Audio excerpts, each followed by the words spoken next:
Olá, leitores! Hoje eu tô aqui para falar de mais um livro. Hoje é A Corte dos Espinhos.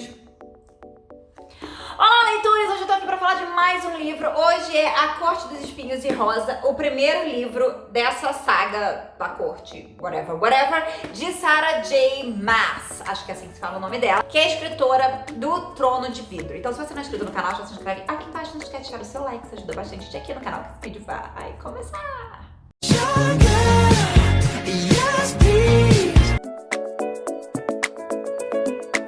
Sarah Janet Maas é o nome dessa escritora nova-iorquina de 32 anos, que hoje em dia mora na Pensilvânia, e ela é uma escritora de best-seller, porque a saga dela, Trono de Vidro, que eu ainda não li, mas eu vou ler, ela foi premiada como um best-seller e eu comecei a ler exatamente por essa aqui.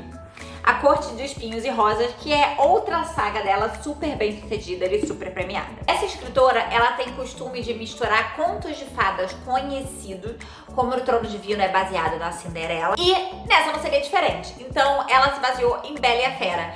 Mesmo antes de eu ler sobre ela tem o costume de fazer isso, eu percebi na hora que ela pegou um Bela e a Fera e botou uma nerdeada nele, porque é basicamente isso. Esse livro, ele conta a história de Feyre, que é uma humana que mora, enfim, com uma família, que são duas irmãs e um pai. O pai, ele tem um problema na perna, porque ele ficou devendo dinheiro pra muita gente. E aí essas pessoas simplesmente quase mataram ele. Não chegaram a matar, mas deixaram ele deficiente físico. E aí ele não tem condição de trabalhar e, na verdade, ele entra numa depressão. Então, por isso, ele não trabalha mesmo. E Feyre, ela decide tomar conta da família, que foi a promessa que ela fez pra mãe dela, que faleceu. E vira uma caçadora. Ela vai caçar na floresta comida pra família e vender a pele pra conseguir dinheiro, pra conseguir outras coisas, enquanto as irmãs dela não fazem nada, só gastam dinheiro. Mas aí o que acontece? Ela tá na floresta caçando e quando ela vê um lobo gigante. E aí esse mundo tem uma situação. Esse mundo, ele existe féricos.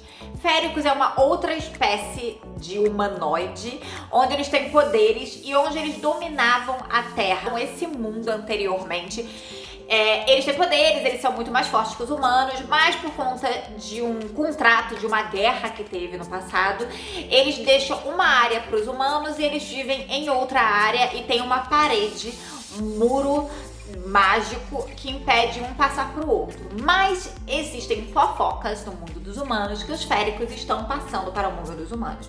E os féricos, eles são cruéis, eles matam todo mundo, torturam, é uma coisa horrorosa. Quando ela vê aquele lobo gigante, ela até pensa que podia ser um férico, até porque não existe lobo daquele tamanho. Mas aquele lobo está atrás da caça que ela tá procurando e se ela não fizer nada, tem chance sim dela morrer.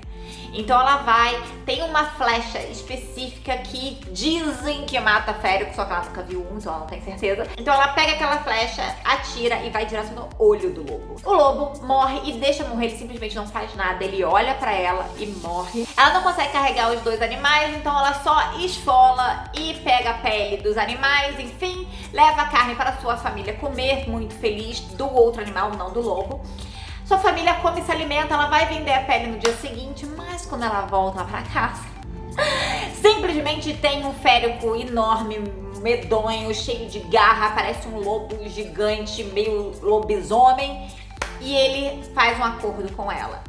Para não matar a sua família inteira, ela tem que se entregar, já que ela matou o amigo férico dele, pra ele, e ela tem que ir viver como escrava. E daí você já viu a história da Bela e a Fera, né, meu amor? Enfim, esse férico se chama Taran, ou Taran, e aí acontece uma história de amor, porque ela se apaixona por ele, enfim. Mas muita coisa vem além disso. Tem toda uma história de intriga, tem uma história de política, tem uma história misteriosa, e eu achei que ia ser muito clichê por boa parte do tempo. E muita coisa realmente é clichê.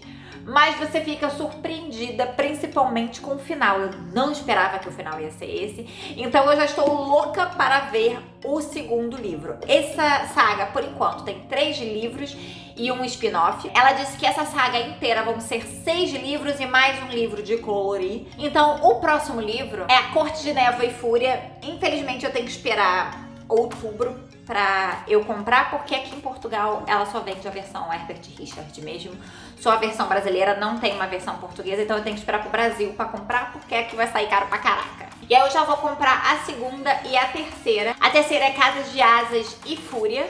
E aí vai terminar essa trilogia. É um livro bom pra você que gosta de fantasia medieval, infanto-juvenil, leve, é interessante. Tem cenas de sexo, tá? Então, se você é pai, mãe, enfim, dependendo da idade do seu filho, você não vai querer. É bem descritivo, não é pornográfico, mas é algo sensual, vamos dizer assim. Se você já leu, me conta aqui embaixo se você leu. Parece que vai ter filme desta saga, tá? Não sei se realmente finalizaram essa questão. E eu acho que vai ser um amorzinho.